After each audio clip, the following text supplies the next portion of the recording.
we do. He can pontificate and offer perspective on just about every topic. All around A-plus guy. I think you're going to see some pop culture references today, Neil. I may ask him how his summer is going. When the cameras go on, you're going to see a trim Neil Williamson. A trim Neil. How many LBs have you lost over there since the last time I saw you? We don't count. Okay, but you have though, right? Yeah. Yeah, you're looking good. The first thing I noticed when you walked in, I sincerely mean that. Black shirts help. That's blue. Your shirt is blue. Join us in the discussion. Ask Neil a question. Support the Free Enterprise Forum. This guy is A-plus people. I literally check out his content, I'd say 4 to 6 times a week to prep for the show and to just get to know what's going on in the community. His retail report will be the start of today's program. We'll talk about Q1 2023 in Central Virginia.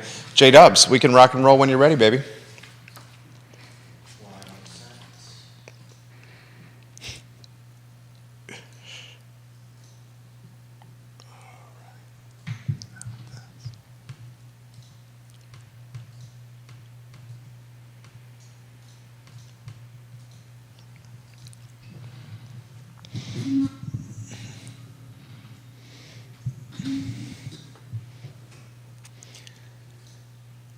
Good Friday morning, guys. My name is Jerry Miller, and welcome to Real Talk with Keith Smith. Thank you kindly for joining us. A pleasure to connect with you through the I Love CVille Network on a show today presented by Keller Williams Alliance. Our friend Quentin Beckham and that team at KWA, absolutely a team you can trust and count on. Keith Smith, I believe, is he back next week, Judah, from his anniversary?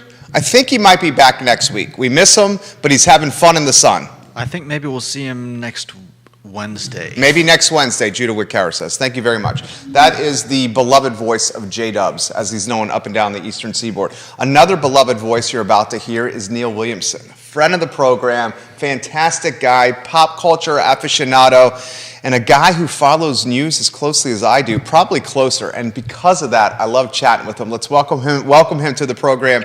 My friend, how are you? I am well. It's great to see you. It's good to be seen, and it's great to be here in the heart of Charlottesville to fill in for Keith.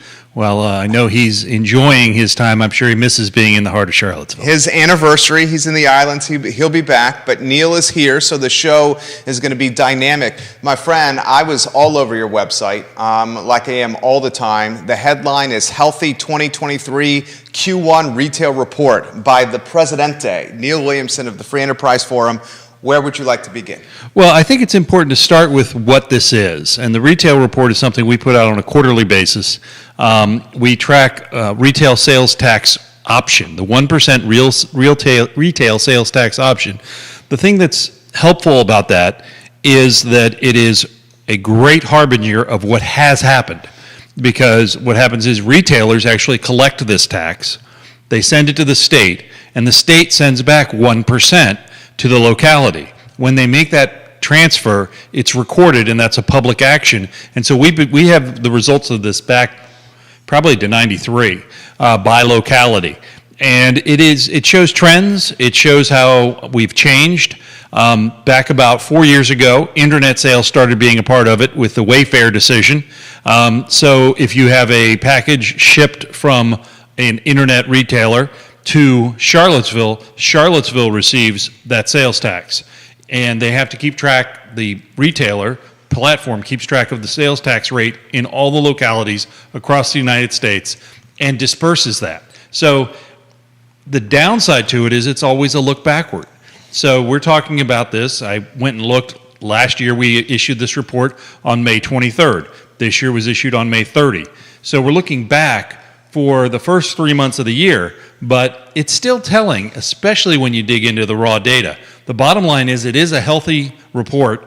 I think it's a little bit over 5% growth year over year, but there are a little bit of some eddies in there that are somewhat concerning.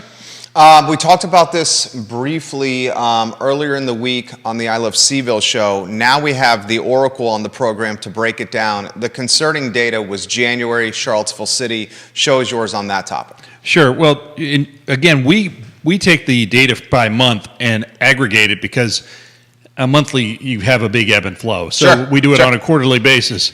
But if you look at just January Q1, just January 2023 compared to January 2022, Charlottesville generated $40,000 less sales tax, retail sales tax, in the month of January.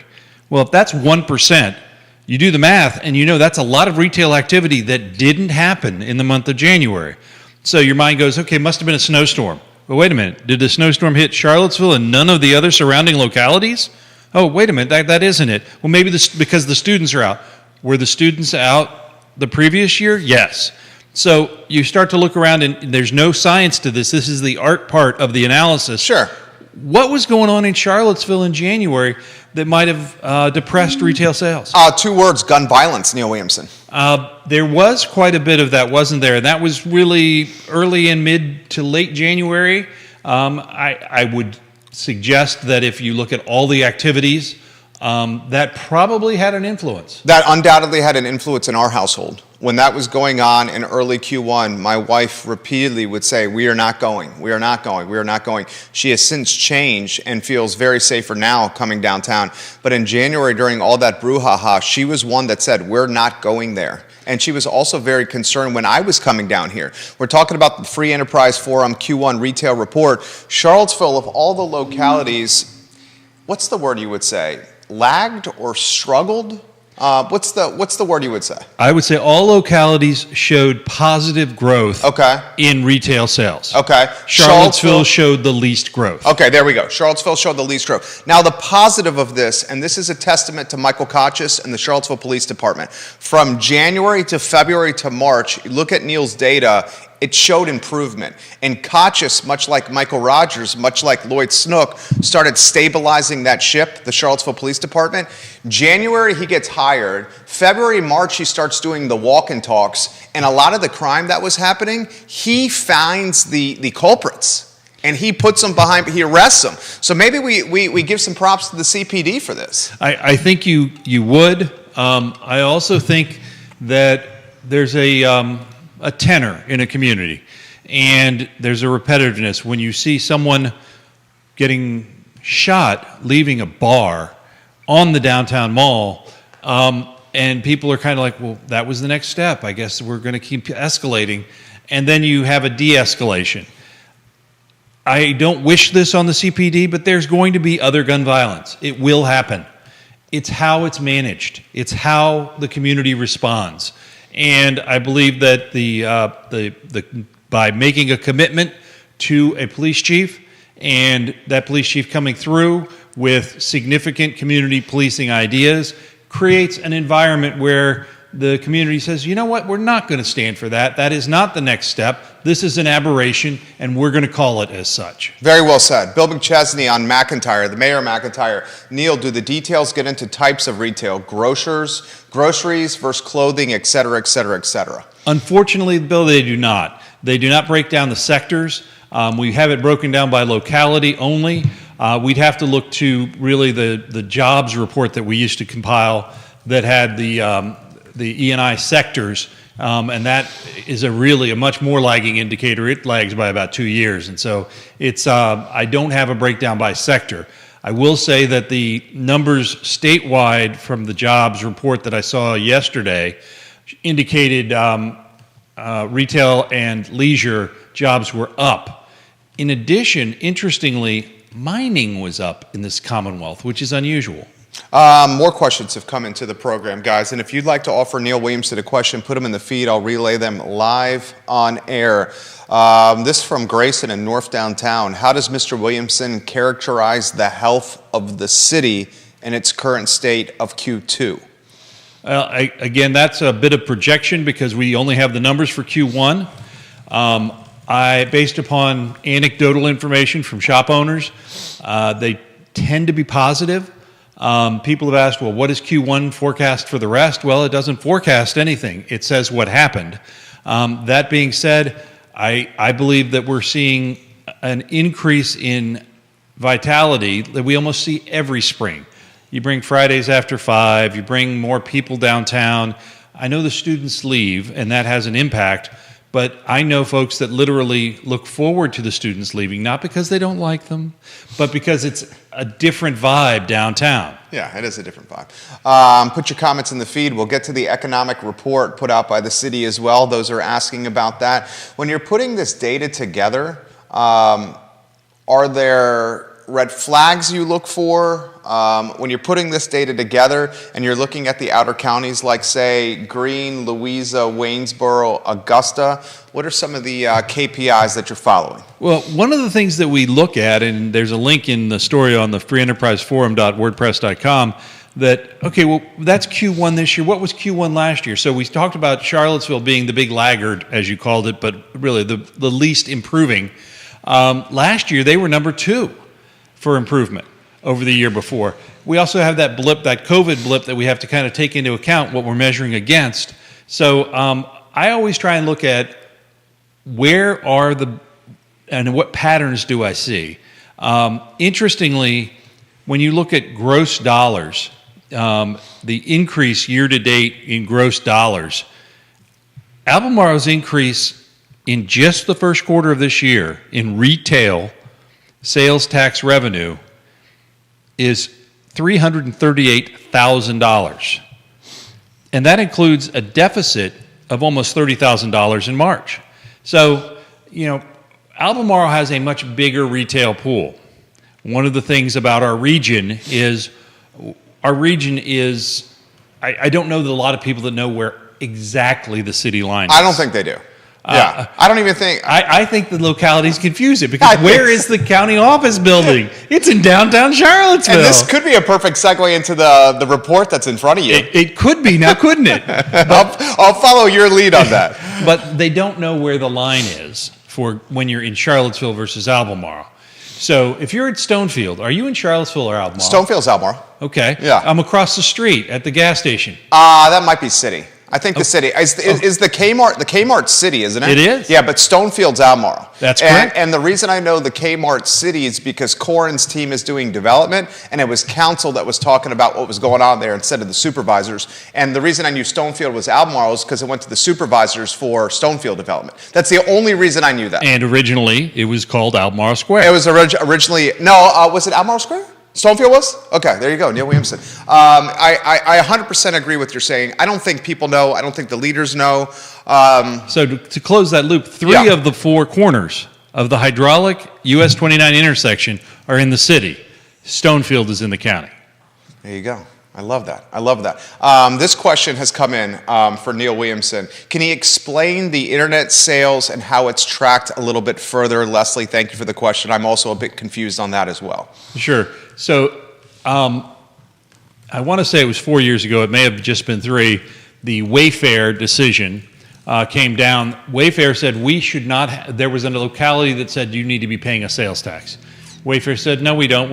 We don't have a bricks and mortar presence in your bid, so we shouldn't be paying you sales tax because we're not creating any services demand, so we shouldn't pay sales tax. Mm-hmm. They lost at the Supreme Court. After that, all of the internet retailers had to develop programs to collect sales tax in the localities where their packages were being delivered.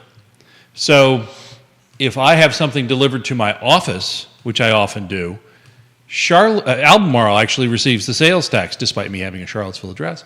Albemarle receives the sales tax rather than Greene County, where the residence is. It's where it's delivered.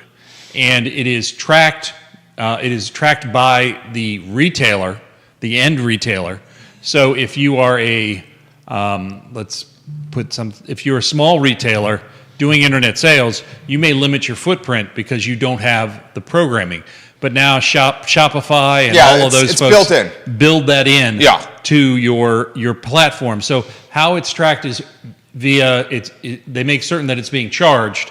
And remember, sales tax is not collected by the locality. Sales tax is collected by the retailer and remitted to their localities. I love it. Questions coming in, guys. I promise we'll get to the newspaper talk here with Neil Williamson. He's a newspaper lover as well as I am. We're going to get to the economic well, that's a segue. Why don't we segue into the report you have in front from Charlottesville City and give us the who, what, when, where, why of the report to start. Sure. Back, I guess it was mid-May, Charlottesville received a draft economic development strategic plan. Okay. Those who have tuned in to watch the Free Enterprise Forum council debate with Sean Tubbs, we had one of the questions was about the strategic plan, and one of the candidates made a point to say, that's a lot more important than most people realize. That candidate promoted this on Twitter over the last 24 hours. And We're talking Michael Payne. Michael Payne. Yeah. And he had several critiques of it. I, of course, being me, said, wait a minute, I haven't read that yet. So I pulled it up and I read it. And I was struck. This report was put forth by a consultant with consultation from the economic development team. At least 5 times in the report, it talks about destinations, Charlottesville destinations, that should be maximized, including wineries. Jerry, how many wineries are in Charlottesville? I don't think we have any. No wineries at all. They do mention cideries and breweries as well, and there are breweries, etc. But it mentions specifically the Monticello Wine Trail, which is located Albemarle County. Albemarle County. Nelson? Yeah. Greene. I think Fluvanna has one in there. Those are not assets for this economic development report. Now, you can talk about such things as regional assets. Okay, that's what I was going to say. Go ahead. I think they are regional assets. They are regional assets. But if you're talking about building upon regional assets, use the word regional. I wouldn't put they talk about another thing that is an asset is the UNESCO sites that are in Charlottesville. How many UNESCO sites are in Charlottesville? I don't think there's any, Neil. There's one. Oh, there is? The University of Virginia is a Okay. UNESCO site. Oh, okay. But Monticello is also a UNESCO site. Okay. Monticello is not located in the city of Charlottesville. No? So I think this it hurts a little bit. And then I get into, okay, Neil, you're really deep in the weeds. And then I get to like page 15 of this report, and there's a picture of a woman walking in a vineyard, and I just had to scream, that's not Charlottesville! Well, okay, so why? Is it a mistake, or is it positioning that if we utilize wineries, vineyards, and breweries as a marketing tool, we can get tourists to come, stay in the city, in the hotels? Yes, they will take transportation to the counties to spend some money there, but they are staying in the city in our hotels, shopping at our shops, and eating at our restaurants. That is absolutely true. And one would think that the Economic Development Office would have had some editing to indicate that we need to be leveraging our regional assets. Yeah. The Blue Ridge Mountains, Sure. which, by the way, aren't located in Charlottesville either. No. But a lot of people come here and hike in the Blue Ridge Mountains and come back, and then they like to have dinner on the downtown mall. Right, absolutely. I mean, that's a great tourism get. This talks about a lot of promotional stuff for promoting those assets. Where is the CACVB in this? It's not mentioned. Now, I understand this is a draft first report. There's much more work to be done. But it felt very consultant-y, because it's like they Googled Charlottesville and they found this stuff and moved forward, and it doesn't feel like they might have. It doesn't feel like the They live Economic here. They know what's going Development on. Office Yeah. really had a lot of say in the report. I want to ask you about the CACVB. What is that? The Charlottesville Albemarle Convention Visitors Bureau. Correct. The CACVB is the branding and marketing arm for Charlottesville and Albemarle County. There are a handful of elected officials on this board, as well as stakeholders that do this professionally for a living. Charlottesville's Economic Development Office not mentioning the CACVB in the report, the initial report, is that a sign that it wants to potentially distance itself from the CACVB and get a little bit more autonomy with its branding and marketing efforts, or do you see it as an oversight? I don't know. Okay. You're asking to project on what the intentions of someone were, and I Yeah. don't think I can do that on a basis. I do believe it's important to recognize the CACVB is funded not from tax dollars, not from your property tax dollars, but from a portion of the tourism and occupancy tax, the Correct. TOT, that is collected by state code. 3 cents, I think it's 3 cents or 5 cents of that tax must go directly back to tourism promotion, including the funding of the CACVB. Kevin, that's a great point in Waynesboro. He says, how can a city and a county full of multimillionaires not maintain a 4th of July fireworks celebration, but they have boatloads of money for consultants and projects everywhere. It's kind of demoralizing. We're not having a 4th of July celebration in the area. I don't even think that the private stakeholders are going to rise to the occasion this particular 4th of July. That's a topic for a different day. I want to dig into the report even further, or this economic development that we're talking about here. You know, I say on this program all the time that we need to prioritize driving people to the city, to Midtown, to the downtown mall. And I've mentioned the Dora, I've mentioned concerts. There was a report last week about the economic impact of the Ting Pavilion, and it was significant here. I would love to see in this economic development report, sure, we need to leverage regional assets, but I would love to see the spotlight maybe on like a venue like Ting, saying we need to drive more engagement there. Look at this data for the return on investment we've got last year. Well, to be fair, and again, I read this morning and read it once, so that's always a challenge for a small brain like mine. Yours but is huge. It does mention point blank cultural and concerts specifically called out at least 3 times. Good. And I think that's important. I'm not going to say this is a terrible report. I'm just calling out those things that I think need to be revised, and that's why it's a draft. What'd you make of Payne's Twitter thread on this? Michael Payne, candidate. Well, I would defer to you to quote it accurately. Okay, Because I have probably internal bias, and I would rather not misquote Mr. Payne. Michael Payne is a candidate. He is a one-term counselor. He's currently a counselor. He's running for re-election.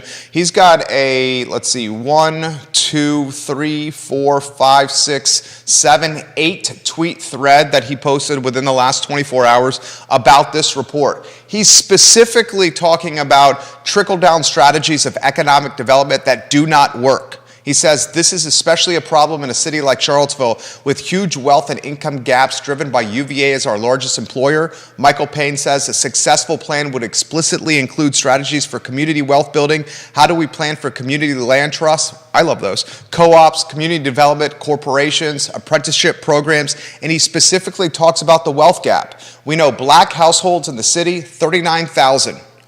Their income, black households, Michael Payne says. 86,000 for white families in the city with their households. He says, how can we measure success or failure if you don't include the most vital economic challenges for facing our community in your metrics, which is the disparity in income and households? That's it right there. I understand Michael's point, and I agree with many of his solutions, but not all of them. But it is also important to call out, and the report touches on it. It doesn't dig in deep, but it is a first draft, and it is a 30,000-foot report about worker training.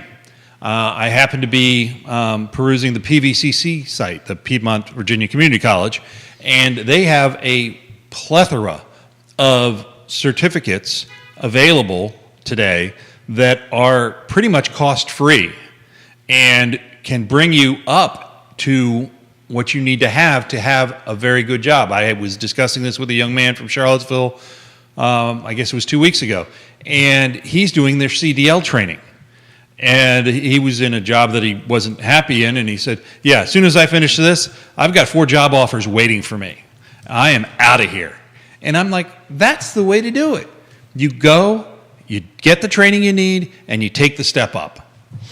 Jason Howard on Rio Road loves what he's hearing. For Neil Williamson, there have been multiple articles in the last week about retailers seeing a shift from luxury item spending to necessities. With student loan payments resuming in late August, how do you see this affecting retail sales by category and retail sales growth overall? 6 comments I have to get here. What do you think of Jason's comment first? First off, I think Jason's spot on, and one of the things that if you read the blog post, it shares that I shared that retailers shared with us their concern about core inflation, those items that you have to spend money on. Those are the things that are not luxury items. So you may see a downturn in some of the luxury items. The other thing that I believe is that even though the education spending, the loans are coming back to payments. Bob Good introduced that legislation. Yeah, well, you've had 36 months without. It's been a long time. Yeah. It's been a long time. People are like, I still have $200,000 in student loan. What up with that? But the idea. What up with that? the idea of that impacts in Charlottesville is less than in some other communities. Well, what do you mean by that? What I mean by that is, while we're a well-educated community, we tend to be insulated because of the university and the defense sectors that don't really have the ebbs and flows that you see in some of the other. I mean, you look at Peoria, and you've got Caterpillar in Peoria, Illinois. If Caterpillar gets a hiccup, Peoria has a cold. I mean, it is a huge deal when you're a one-trick pony.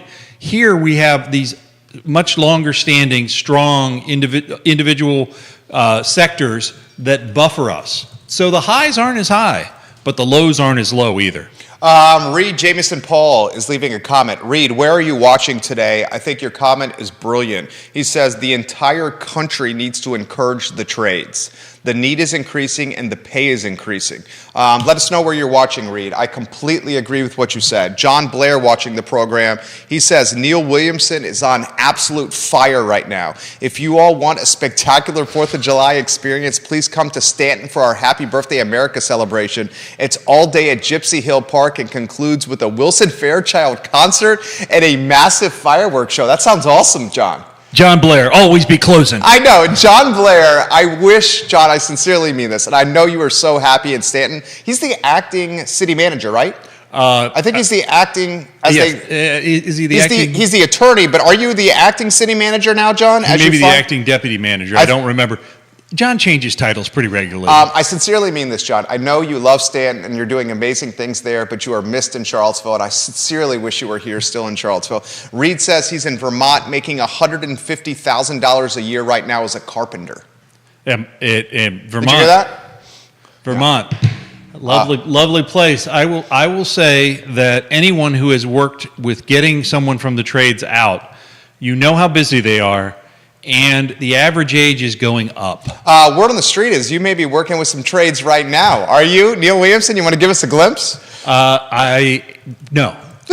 He's moving to a new house, so he may or may not have to deal with some trades from time to time. So much is coming in right now, as it always does with Neil Williamson here. Anything else you want to talk about on economic vitality or that report? Because I got 3 comments on the $1.2 billion defense sector report that are coming in.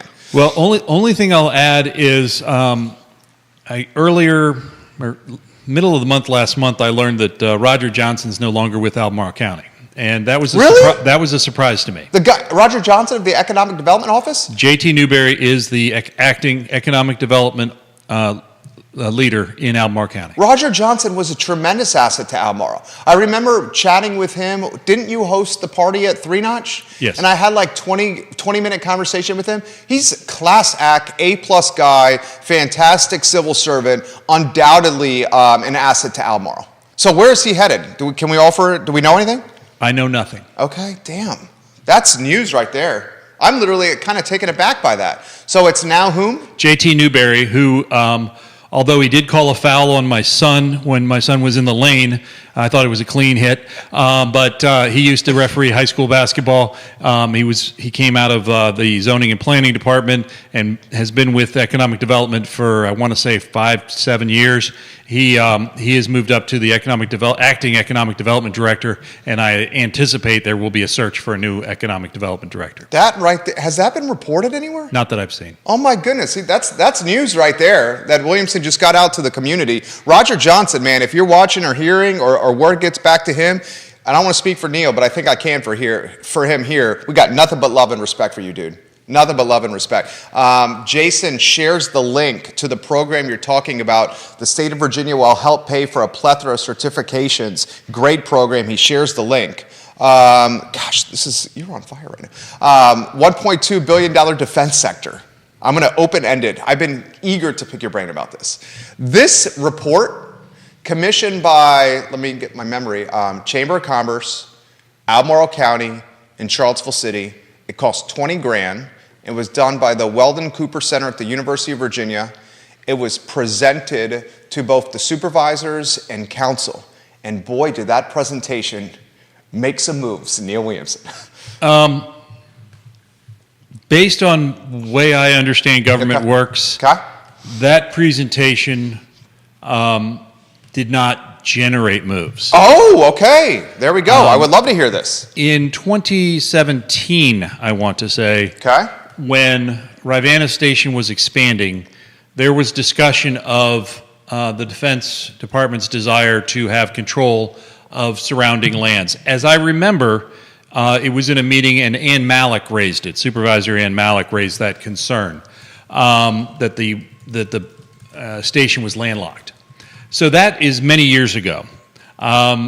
The chamber and the local governments over the last year and a half, 2 years, have funded a defense affairs person on chamber staff to focus attention on the import of the defense and intelligence agencies. She was the one who gave the report. Was her name Letty? Letty Bean. Yeah. Retired Colonel Letty Bean. Right. Sharp, she went to UVA for a graduate degree, and I worked with her on her. She actually had a graduate degree that focused on local government, and she produced a thesis that was quite good that I was surprised to be interviewed for, but I was. It is I thought the report solidified a lot of things and quantified a lot of things that a lot of supervisors already knew. Okay. Put it like what? The impact besides that? The impact, the number of people being employed. If you attended, and I know you didn't because at the time they weren't Zoomed, Economic Development Authority meetings, okay, I was the only one there. A lot of times. Yeah, there's that. I'm popular. The Economic Development Authority has long recognized the import. The other thing that hasn't been as widely reported is Albemarle didn't just buy this land. There's going to be a public hearing. There's still a whole process to go through. It's an agreement in principle, right? Right. Yeah. It will, in my estimation, because of the unanimity of the support, it will go through. But it's important for policy wonks like me to say there will be a public hearing, and the public will have the opportunity to say, hey, I think this is not a good use, or I think this is a fantastic use of funds. So Paul MacArthur, watching the program, he said he worked at Rivanna Station 10 years ago, and this was discussed about a decade ago. Here's what I found interesting about the report from Letty. She straight up said that there's a city in the Midwest, it was St. Louis, that is offering 100 free acres as a carrot, dangling 100 free acres to get this station to St. Louis. Was that strategic? Was that strategic of her to emphasize that? I don't believe in coincidences. Right, that's what I'm saying. I'm Leroy Gibbs from NCS. I don't believe in coincidences. Okay, so I'm go nowhere down that near road. as good looking as Mark Harmon. Go down that road there. I don't believe in coincidences either. That's Did you know he's married to Pam Dauber of Mork and Mindy? I did not know that. I did you not know that. I did not know that. Pop culture, this guy knows a lot of things. You don't believe in coincidences. Go down that road. I believe. Neither do I. Yeah. Well, these types of things have to be prepared. There has to be staff reports and all of that, and reviewed through legal and the rest. So usually, if something appears on the agenda, especially if it's on the agenda of a special meeting, then it would be, and there was a mention of that there would be a closed session with a discussion of acquisition of property in the Rivanna district. And that was 4 weeks before the special meeting. So, and that was 2 weeks before the presentation. So those that knew that this was kind of percolating. And I don't know if perhaps Colonel Bean was coached or if it was a happenstance, but this, as you just had Paul MacArthur say, was discussed over a decade ago. And, I happen to go up and down 29 pretty regularly. There was a big sign for the last decade that says this land's available, call United. Yeah, United Land Company. Yeah. So I think that it was a secret that was out in the open. And was it strategic? I don't know. But was it true? I firmly believe it was. I think it was 100% true, but I think she was very strategic in making sure that was emphasized to everybody. Right, and in a public meeting. In a public meeting on the record. On the record. Yeah. With two members of the public in the audience, Right. being the distinguished gentleman. Yeah. She did that strategically. Okay, 462 acres, $58 million. A principal and agreement has not happened yet. The seller, Next Generation LLC, let's just call that Wendell Wood. Let's talk about how crafty Wendell is. Wendell buys this a long time ago. He bought, I think it was 901 acres. He's legitimately taking 462 of that 901, basically what's left, and he's selling it in principle for $58 million. I think he bought it, if memory serves correct, for like $5 or $9 million in the 90s here. What do you make of Wendell Wood? Well, the Free Enterprise Forum doesn't take positions on projects. This would be a project, but I would encourage folks who are really interested in this, go back in time. Take a look at when NGIC moved out to that area. United Land came forward to the county needing some zoning changes. I would examine how all that came about and a little bit of the foot dragging that occurred at that time, and the discussions that occurred at that time to understand the change in dynamics in Albemarle County in that 10, 20-year time span. We're talking Project Falcons, the Ravenna Station defense sector's impact here in Central Virginia. Help me break down what you just said right there, okay? Because what you just said, I think I understand what you just said, but I don't want to leave it to interpretation. Can you give me a little more clarity there? It is important to recognize Okay. the need to understand what has happened. If you read Peter Pan, the first line is, all of this has happened before. Okay. That's the first line in the novel Peter Pan. Examine what it took to have the land that is now Ravenna Station rezoned to allow that activity to occur prior to being acquired by the Defense Department, because the Defense Department doesn't care about local zoning. Yeah. But in order to show good faith that it could be done, the applicant had to come forward and have the rezoning to allow certain things to occur. So I would go back and look at that. And while you're at it, check out Charlottesville tomorrow and check out the time Brian Wheeler tried to take pictures at NGIC and got arrested. Well, he didn't get arrested. He got detained. Brian Wheeler, we love you. One time the comms director here for Charlottesville City, the founder, I believe, of Charlottesville Tomorrow, the executive director of One Time. He has since moved away from Charlottesville. He was living in Western Albemarle for a long time. Brian Wheeler, your name still resonates on the I Love CVille network. I'll ask you the question here. Wendell Wood, is this guy in 2023 going to do a $58 million deal with Albemarle? And we just heard at the Democratic Forum for City Council, every single one of those candidates in the forum said, we need to buy the land from Wendell on High Street. We can't allow those apartments to happen in a floodplain. So are we going to see in 2023 Wendell Wood do roughly $100 million, maybe $75 million in business with two jurisdictions? Time will tell. Time will tell. This guy is a smart negotiator. He and his family have been here a long time. Yeah. And they have done a lot of work and actually deserve a fair amount of credit or blame for what Charlottesville and Albemarle look like today. I think that absent developers, you would not have development. Yeah, 100%. Fashion Square Mall, Wendell Wood, Barracks Road, Wendell Wood. This guy's been instrumental in many of the projects we call that have helped carry Charlottesville and Central Virginia for a period of time. Pam Dauber appeared on NCIS before Mark Harmon left, appearing on the show. Right, and that's accurate. She appeared for 3 episodes or something, but I was fascinated. I didn't realize that he was married to Pam Dauber because I'm old enough to remember Mork and Mindy, and it was fun. That's Robin Williams and Pam Dauber for those of you that aren't old. John Blair says, JM, you and Neil are too kind, but I really can't stress how correct both of you are about trades education. Any realistic economic development strategy for Charlottesville and Albemarle should focus heavily on the trades education. Thoughts on Blair's comment?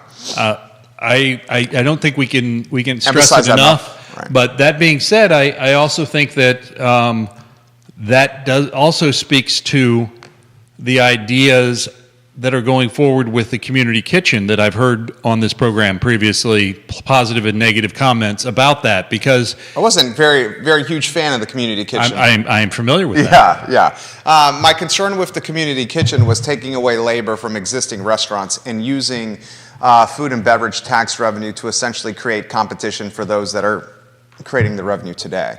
But that's a topic for a different day. The comments are coming in extremely fast right now. I'm going to try to get to as many of these as possible. Jennifer says, what's Neil's take on High Street with Wendell and those apartments in the floodplain? Those are by right, guys. Yeah. Again, we don't take positions on projects, but we can take a 30,000-foot view and suggest that they're I'm familiar with many of the entities involved, and these are not folks that just throw something up against the wall. There probably has been significant engineering expertise to design a program that would work and meet the requirements. I don't know any particulars, and I don't know what's going to happen.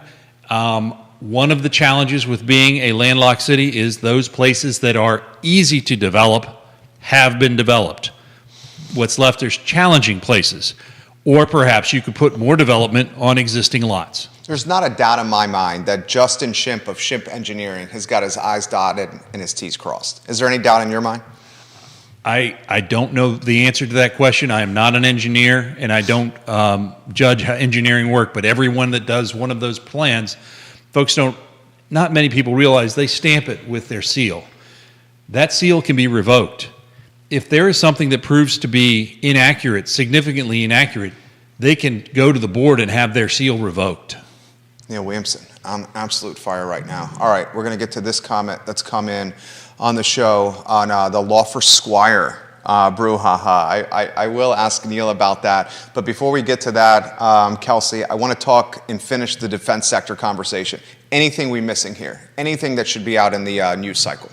No, I think the thing that hasn't been mentioned as much this time around and was the last time we talked about this topic is the contractor tail. There is a significant contractor tail associated with intelligence operations and defense operations. Those contractors do much of the work that is been charged to the intelligence operations, some of the human intelligence, some of the other data mining and things. And anyone who's lived here for more than a couple of years probably has a couple of friends that work for one of these consultants or directly for the defense intelligence agencies. It can't be overstated the impact that these people and their families have on the fabric of our community. I love it. I love it. He's doing a hell of a job here. Guys, we're going to get to your comments, put them in the feed. I'll relay them live on air. Neil Williamson of the Free Enterprise Forum, the president, is on the show right now. Morning, Dan Pettit and Sir Neil. Dan Pettit, we love you, my friend. Reed says, anyone who gets into roofing right now will have no problem getting a job. Thank you, Reed, for that. This is come into the mix. Was the St. Louis carrot a bluff? I don't think it was a bluff. I will say, as one who has lived through several rounds of what they call BRAC, which is Base Relocation and Closure Committee. Yeah. I don't have firsthand knowledge that it's absolutely true, but I do know that St. Louis is an attractive place for economic development. It's well located, it's well supported with fiber, and it has great infrastructure, and it's a great town. I did a lot of work in Kansas City in my career. Kansas City, St. Louis, this is what some folks call flyover country. They have assets, land being one of them, and if your concern is you're landlocked in a city, St. Louis or Kansas City starts looking real good. Well said. Well said. This has come in. Did Almar overpay for that land, Neil? Boy, I wish the distinguished gentleman were here and he could give us a valuation or perhaps Mr. Fincham could do that. Mr. Fincham could certainly do that. I'll tag him. Do you want to sidestep that one? Oh, I'm running away from it. Sidestep says I might say something. I'll say this. I've touched on this before. Yes, they overpaid, but it was the right move because we couldn't risk losing this. So sometimes you make decisions, like I'm remodeling a dentist office right now in the Macklin building. The project to remodel from a dentist office into 6 executive offices, the estimate was somewhere between 20 and 25,000. We're over budget. I'm pissed that we're over budget. But I have to get this done, to get this ready to go, so I can keep the economic development that happens from this office in our business model. So that's a microcosm of what we're talking about here with Rivanna Station. Did they overpay? Yes. Did Wendell Wood get a great deal? Yes. But did the supervisors make a good decision? Yes. So with the dentist's office, you're drilling down on the details? I am drilling down on the details. I am removing the water. Dan Pennant says he agrees with what we're saying right now. Do you want to talk Laufer and Squire? As a nonpartisan, I'm happy to... This is in your district, right? I'm happy to opine. It is a district I'm familiar with. Right. Which district are you in? I'm one above. Okay, so you're 56? Okay, so we're talking HD 55 here. Things got nasty real quick, dude. It is amazing the power of social media. And it will be interesting to see how it plays out. Because those of us that are, shall we say, addicted to social media or deep enthralled in social media seems to think this is the microcosm. Yeah. And it's not. Okay, so this is what Neil's saying. If you go on Twitter, it looks like Kellen Squire right now can walk on water, take a few loaves and a couple of fishes and feed the thousands. But what he's saying is what's happening on Twitter is a silo. Is that what you're saying? It is a cohort, a population cohort. The size of that cohort for Twitter is shrinking rapidly. Oh, 100%. 100%. So especially as that group, and that group, how would you characterize that group? I'm choosing my words very carefully here. Very left, very progressive, many in the socialist sphere. That group is heading to other platforms because they're alienated by Elon Musk. So what he's saying is that group is losing a little bit of momentum on a platform, Twitter, where they had tons of momentum before Musk purchased this company. I would agree with that, but I would say that it is not limited to any particular sector. Twitter is hemorrhaging. Yeah. Folks that pay any attention to it. I know prominent folks in this community that no longer utilize Twitter at all. I mean, Sean. Look at what Sean Tubbs. Sean Tubbs is, and I love Sean Tubbs. He's in the content creation business. That's another platform I read all the time. He legitimately, like a month and change ago, said, I'm done using this platform. And he's in the platform of disseminating content through social media. But he has a beef with Musk's ideologies and how he goes about his life, and so he wants out. And his business practices. It's not just ideologies, it's business practices, and I think that's something that I'm hearing from a number of people. I, on the other hand, one who will open the refrigerator to get the spotlight, continue to post things on Twitter. Well, Twitter still has its purpose, and I think what's going to happen is as people leave, folks like you and I will gain more share. As people leave. I don't know that that's a good thing. Well, it depends on if you're in the social media business, which we are. I'll throw this to you. Jason, I'll get to your comments here in a matter of moments. Do you think this strategy that Laufer did with the mailer, is it going to cost her the race? I know you don't have a crystal ball here, but it's backfiring on her, at least a little bit. She doubled down, she tripled down, she released statements, and then she had other mailers. I got the mailers. They were pretty nasty. Now, I've said this on previous shows. I thought Kellen Squire made a comms mistake. That blog post that he did was wordy, hard to understand. It was messy. And perhaps he should have deleted it, or as Judah said, highlighted the blog post and said, this is how my mindset has changed or improved since I've done the post. I don't know. What do you make of, do you think Laufer has a chance? Anyone in the race has a chance.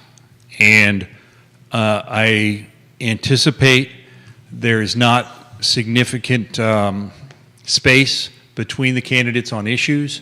So this may carry more weight than if there were significant issues, that there were differences. I think that's 100% well said. Jason says, what's the overlap, Neil, between the silo you were describing and actual registered voters who will show up for the primary?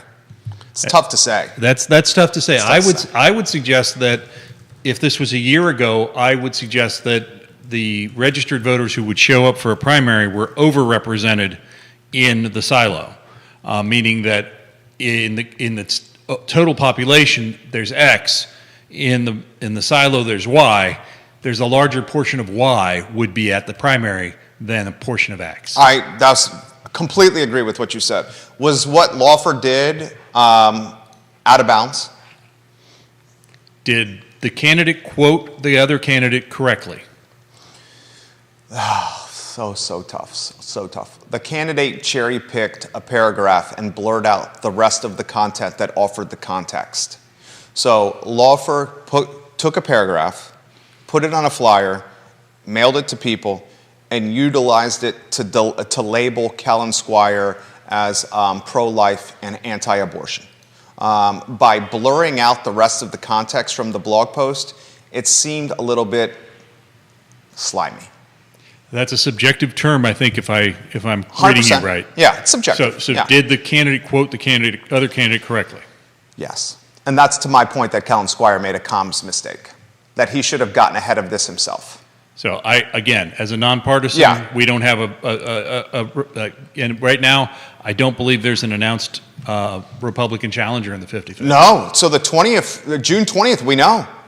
June 20th, we know. Perhaps. Yeah, well, you're right. Perhaps not. Perhaps not. Lonnie Murray watching the program.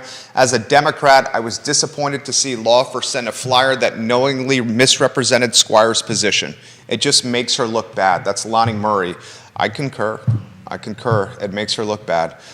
Viewers and listeners, if you want to jump in on this perspective, please offer some thoughts. How about the races in general that are going on? Anyone that you want to highlight? I will say that I am much more focused on the local races, and Let's talk about those. sure, I'm interested in. I know that we had an announcement last week of an independent candidate in the Rivanna district. You're talking Freebridge Auto, the family. TJ Fatale, Yeah. I think it is. He, I guess, I actually, I'm one for stagecraft as a former ad guy. The fact that he chose not to be surrounded by 12 people on the county steps, but instead decided to stand in front of his business, says something about what he's trying to do to position himself differently than his opponent. Yeah, he's trying to position himself as the small business mindset guy that's going to come into the county and run with financial fiscal responsibility and look to cut tax. That's what his platform is. Well, and again, we are a nonpartisan and we don't make endorsements, but we do love contested elections. Yeah, so he goes against Lepisto Kirtley, who's seeking a second term. I respect him. I respect what he's trying to do. He's got his work cut out for him. Why do you say that? Well, Lepisto Kirtley's the incumbent. The value of the incumbent, we both know, is significant. Albemarle County is as blue as it gets. Maybe it's getting a little bit more purple than blue. TJ is clearly a staunch Republican. Running as an independent. Running as an independent, but that's a strategy because the R has no chance, so you make it an I. But we know he has R tendencies. I would say in a county like Albemarle that is blue, maybe a little more purple than it was 10 years ago, he's got his work cut out for him. You disagree? I would suggest that Albemarle County and the Rivanna District each one is absolutely as unique as the next. Okay. Which race do you think is going to be the closest then? How's that? I'm hopeful they all are energetic races. You are not getting me there, Jerry. I'm trying. It's a nice try. I'm trying. If I had to think which one would be the closest, oh my goodness. Malik's got the competition from the Crozet podcaster. I believe his first name is Brad. The last name starts with an R. Riker? Yeah, I think something like that. Malik is how many terms on the supervisor? This is running for a fourth term, I believe. Okay. Fourth or fifth? Fourth or fifth, yeah. Yeah. So Malik, I think, is a slam dunk here. Especially, and this is me talking, this isn't you, I'm not trying to put you in a tough spot here. Brad doesn't have a lot of name recognition. He's young, and Malik is the incumbent. The Rivanna district, I think Lepisto Kirtley is a slam dunk. We know in the Scottsville, Pruitt's running unopposed. That's 3 of the 6 that are up on the soups. Well, there's only, the three. Three are up. Yeah, because McKeel and Galloway and Andrews are in the middle of their terms. Correct. McKeel and Galloway did last run.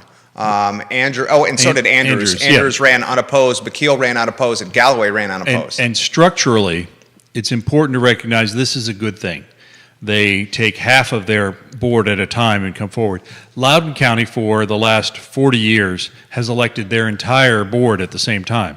This creates tremendous swings in ideology, and I want to say it was 15 years ago. They had their first board meeting after a Republican majority had come in, and they said, we're taking a 2-hour lunch.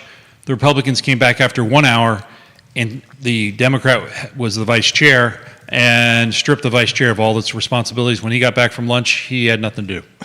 That actually happened. That happened. Well, I know it did. Lonnie says, as a Democrat, I also support contested elections. Democrats are better when they have competition that keeps us all honest. All candidates are better. I agree, Lonnie. We want all elections contested.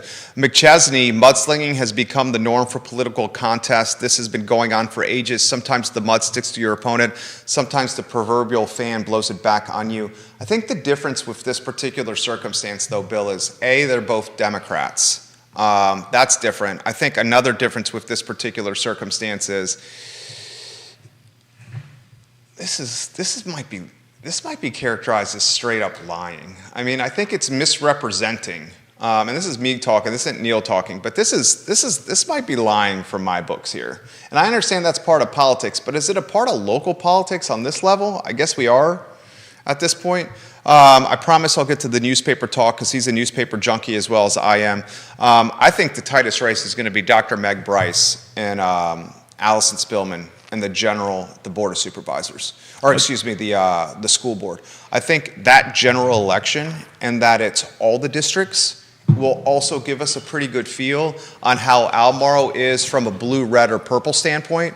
Because if Bryce is able to, I still think Allison is the favorite, but I think Bryce could win this. If Bryce is able to keep this tight or narrow the gap or even potentially win, then I might be able to make the comment that Albemarle is more purple than I thought. If Spillman wins by a landslide, then we go back to saying that Albemarle is super blue. That's the race I'm watching most closely. Well, I will say that when you have an at-large race, whether it's a contested at-large race for a constitutional officer or a Board of Supervisors member or a school board member, if it energizes the voters, that gets out the vote. And then more voters are heard from, and they vote on the other races. So if you energize the voters, whether you're for one or the other, in my world, it's a positive. You really, this is not always a well attended race. This is an off year. We do, well, it's an off year, I'm sorry. It's off. No governor, no president. But we have statewide. It's statewide, yeah. That's so, true. and an off, you don't have statewide. Because we're Virginia and we hold elections every year because we love them so much, we do have off year elections that really have lousy turnout. But if you get if there is a contested race that generates excitement on either side of the aisle around candidates, and it promotes the GOTV, get out the vote, in the end, more people become engaged in the process, and for better or worse, the community is more invested in local government. I completely agree. One of the things that concerns me about that topic is the progress in its current business model. They recently announced that they're going 3 days with its print. They have said the 3 days of print are going to be robust, almost like the Sunday edition. I'm not necessarily buying that. I think we basically have a business model that's nearly going to go digital. And John, who's watching the program, made this comment earlier in the week, and I completely agree with Blair, that I think we're eventually going to see Lee Enterprises call the Richmond Times-Dispatch the paper of record for the Commonwealth, and the Daily Progress will be folded into the RTD, and they'll have 2 or 3 reporters and 1 or 2 salespeople in Charlottesville for the Charlottesville Bureau or the Central Virginia Bureau of the Richmond Times-Dispatch.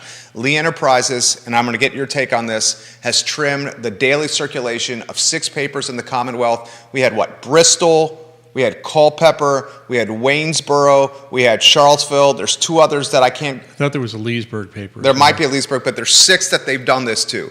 What do you make of this storyline? It made me sad, Neil. It did. One of the things that I give my mom a great deal of credit for, regardless of how tight funds got, we always got the paper. Every day there was something new to read. And that spoke to, one of 5 kids, we always got something new to read. And I've been taking the Daily Progress since 1999 when I moved here. and taking the print edition. It is important to me. That being said, I am an albatross. Most people are reading it online. I have gone to reading it online when I am out of town. It is a quick read. Years ago, I had to stop taking the Wall Street Journal because I couldn't read it. Because it was so many stories? So many stories, so Yeah. much great content, I couldn't read it. And I was paying a lot for it, and I had to drop it. Your thought of the Richmond Times-Dispatch becoming the paper of record is something that I could certainly see as being one of the outcomes. What's the alternative outcome? No print for the Progress, it's strictly digital. And then the Charlottesville Bureau is still pumping out content every day on the Daily Progress website, and a couple of cherry-picked stories go into the RTD print product. Or a partnership, perhaps, a media partnership with another media entity. Walk me through that. Well, you Like Charlottesville Tomorrow Daily Progress? like Charlottesville Tomorrow Daily Progress, but think Daily Progress, CBS 19. Think folks that are already collecting this stuff and producing written reports online today. And could that be converted into a news story? Could they be the stringers? Could it be simply reports from that new media conglomerate? I think the media is changing. You live in this space. The reality is the weekly papers are changing. Big time. I I hate to say this, but I won't say what I'm going to say. Go Well, ahead. the weekly outlying county papers are changing. They're having trouble keeping one person on staff. If you read some of what I call the OMG papers, which are also owned by Lee, Orange, Madison, and Green, I love that headline. OMG papers. It was the great reporter from Greens no longer working there. No, Terry? Yeah. Yeah, Terry is now an employee of Greene County. Right. She's a grant writer, and you can Right. read about that at the Free Enterprise Forum blog. She was great. She's a great person, Yeah. and but I do believe that they've in Louisa they've recently had change in management, and they're trying to make it work. It is a desperate business to make money in, and advertising revenue is going digital.